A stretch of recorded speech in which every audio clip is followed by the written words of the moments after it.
Hey Jada, it's Mr. Negrone. I just finished grading your KIP NYC unit test and I wanted to show you a few things. The first is the first few problems. I really didn't understand how you were getting the answers that you were getting.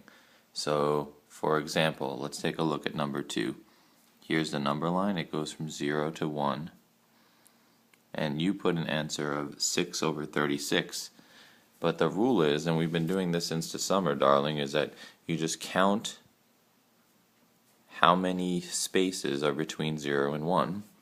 And that's 1, 2, 3, 4, 5, 6. Okay, and if it's 6 spaces, then that means your denominator is always 6. Okay, I'll zoom in a little bit so you can see. And then if it starts from 0, well, that's just 0, 6, 1, 6, 2, 6, 3, 6, 4, 6, 5, 6, 6, 6. And 5, 6 would have been your answer. Okay? And then if you look at number 3, the only difference between number 3 and number 2 is that this one starts at 2 and ends at 3. So you count the spaces again. 1, 2, 3, 4, 5, 6, 7. Okay, so your denominator is 7, but now since you're starting at 2, you could still write 0 sevenths.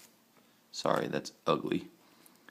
But now you have to put a 2 in front of it because it's 2 and 0 sevenths, 2 and 1 seventh, 2 and 2 sevenths, 2 and 3 sevenths, 2 and 4 sevenths, which is our answer, but we always want to go through the end and check. 2 and 5 sevenths, 2 and 6 sevenths, 2 and 7 sevenths, and you might be looking at, wow, that looks weird. But if you remember, 7 sevenths equals 1 whole, and 1 plus 2 makes 3. Okay, so that was the first major thing that I saw on your test. The other one, which sort of drove me a little crazy, let me give you an example of why I got frustrated. Here, this answer to number 19 was perfect. You made 5 6. You made 5 6 and 1/9 speak the language of 18.